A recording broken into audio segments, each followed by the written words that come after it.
ആ അതിലൊരു കോംപ്രമൈസും വേണ്ട. കാർ തന്നെ പുറപ്പെടണം. ടീമില് ജെയിംസിനെ രവിപ്രസാദനും കൂടെ ഉൾപ്പെടുത്തിക്കോ.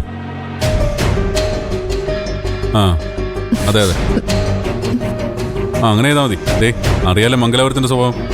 ഓപ്പറേഷൻ വളരെ കോൺഫിഡൻഷ്യലായിരിക്കണം. ഏതെങ്കിലും തരത്തിൽ മെസ്സേജ് ലീക്കായി അവൻ രക്ഷപ്പെടും. അവൻ മഹാരാഷ്ട്ര ചെന്ന് ചാടിക്കൊടുത്താ ബുദ്ധിമുട്ടാവും കണ്ടുപിടിക്കാൻ. ശരി ശരി, ഞാൻ വിളിക്കാം അങ്ങോട്ട്. എന്തൊരു കഷ്ടമാമി ഇത്. പിന്നെ ഇത് നല്ല പരിപാടിയാണല്ലോ. ഇന്നൊരു ദിവസം ലീവ് എടുക്കാൻ പറഞ്ഞത് ഇതിനാണോ? കുറച്ചു നേരം ഒന്ന് അടങ്ങിക്കിടന്നാൽ എന്താ? ഇതിന് മേലെ നിങ്ങൾ ഓഫീസിൽ പോകുന്നായിരുന്നല്ലോ. എടി അങ്ങനെ കട്ടിൽ കയറി കിടക്കാൻ മാത്രം എനിക്ക് എന്താ അസുഖമുള്ളേ? അത് പിന്നെ ദത്തിട്ടം. എന്റെ ആമി, എന്റെ ടെൻഷൻ നിനക്ക് അറിയാത്തോണ്ടാ. ഒരു 100 കൂട്ടം പ്രശ്നത്തിലാ ഞാൻ. ദത്തറിന് എന്താ പ്രശ്നം ഇല്ലാത്തത്? ഞാൻ പറയുന്ന അങ്ങ് അനുസരിച്ചാ മതി. ദത്തറിന് വന്നേ. ആമി എന്താടി ഇത്? എനിക്കൊരു അത്യാവശ്യ കോൾ കൂടി ചെയ്യാനുണ്ട്. നീ ചെല്ലു, ഞാൻ വരാം. ആഹാ, അങ്ങനെ ഞാനിപ്പോ പോകുന്നില്ല. മര്യാദയ്ക്ക് വരാനാ പറഞ്ഞത്. എനിക്ക് ഈ കുഴമ്പ് പുരട്ടി തരണം. അടുത്ത ആഴ്ചയെങ്കിലും ഓഫീസിൽ പോണെങ്കിൽ ഞാൻ പറയുന്നത് കേട്ടേ പറ്റൂ. അടുത്ത ആഴ്ച? ആ, ഇന്ന് ഒരു ദിവസം ഞാൻ ഇവിടെ ഇരിക്കുന്ന പാട് തന്നെ എനിക്കറിയാം. നാളെ എന്തായാലും എനിക്ക് പോയേ പറ്റൂ.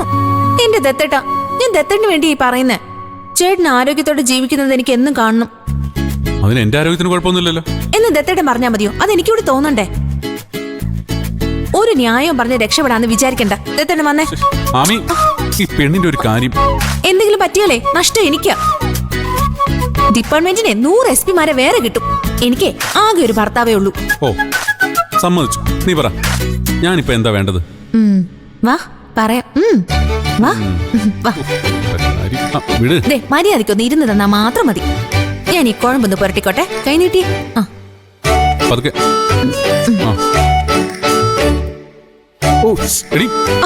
പതുക്കെ നോന്നു. എന്നിട്ടാണോ പറഞ്ഞത് ഒരു കുഴപ്പമില്ലെന്ന്? കുഴപ്പമൊന്നുമില്ല, പക്ഷെ ഇങ്ങനെ പിടിച്ച് ആർക്കാ വേദന എടുക്കാത്തെ? എന്നാലും വേദന ഉണ്ടെന്ന് സമ്മതിച്ചു തരരുത് കേട്ടോ.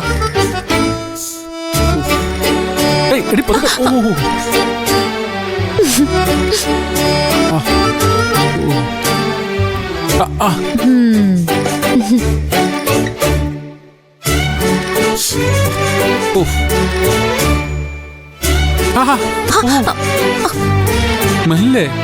എന്റെ പോലീസുകാരാ, എന്തിനെങ്ങനെ കള്ളം പറയുന്നേ? ഇതിലിപ്പോ അഭിമാന പ്രശ്നമൊന്നുമില്ല. വേദനയുണ്ട്, നല്ല നീരും ഉണ്ട്. അതങ്ങ് സമ്മതിച്ചു തന്നാ പോരെ. ഇത് കഴിഞ്ഞ് 1/2 മണിക്കൂറിന് ശേഷം ഇളം ചൂടുവെള്ളത്തിൽ കുളിക്കണം കേട്ടോ.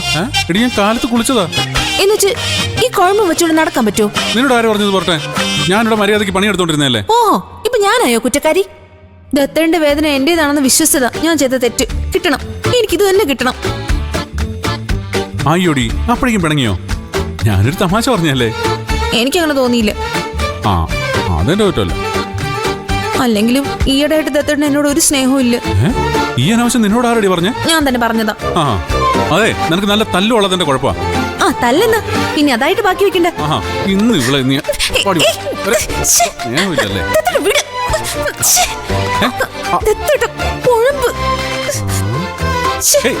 അതെ, കുഴമ്പിന്റെ സുഖം നീയും കൂടെ അറിയും. അങ്ങനെ ഞാൻ മാത്രം സൂഹിക്കണ്ട. ഈ മനുഷ്യനൊരു നാണില്ലെന്ന് ഞാൻ എന്തിനാ നാണിക്കുന്നത്? നിങ്ങൾ പറഞ്ഞേ. ഞാനല്ലല്ലോ, നീ അല്ലേ പറയുന്നത്. എനിക്ക് കുഴപ്പമില്ല. മര്യാദയ്ക്ക് അനങ്ങാതെ എവിടെ ഇരുന്നോണം. അപ്പോഴേക്ക് ഞാൻ പൊടിയരിക്കഞ്ഞി ശരിയായി നോക്കട്ടെ. പൊടിയരിക്കഞ്ഞിയോ? അതിനെ ആർക്കാ? അല്ലാതെ ആർക്കാ? എനിക്കെന്തിനാ പൊടിയരിക്കഞ്ഞി? പിന്നെ വയ്യാത്ത സമയത്ത് കട്ടിയാഹാരം കഴിക്കാൻ പറ്റുമോ? എന്റെ ആമി, നീ എന്നെ ഇങ്ങനെ വയ്യാത്തവനാക്കല്ലേ. വലിയ കഷ്ടം തന്നെയാ. കുറച്ച് കഷ്ടമൊക്കെ അനുഭവിക്കണം. എനിക്ക് വേണ്ടിയല്ലേ. ഞാൻ പറഞ്ഞ ദത്തേട്ടൻ എന്തും അനുസരിക്കും അല്ലേ? എന്നുവെച്ച് ഇത് കുറച്ച് ഓവർ ആമി. പ്രണയം കുറച്ച് ഓവറായാലും ദാനക്കെടൊന്നും വരില്ല. പ്രണയം ഇതോ? ഈ കുഴമ്പിനാ? എന്താ കുഴമ്പില് പ്രണയിച്ചാ പറ്റില്ലേ? മനസ്സിലെ പ്രണയമുള്ളവർക്ക് കുഴമ്പെന്നും എണ്ണയെന്നൊന്നും ഇല്ല ദത്തേട്ട. Divine love. അതെ, കാറ്റും കടലും മേഘങ്ങളും പോലെയാ. അനന്തം അനാദി. അനുഭവിക്കുന്നവർക്ക് അതിന്റെ സുഖം അറിയും. ഞാൻ കഞ്ഞി എന്തോ നോക്കിട്ട് വരാമേ.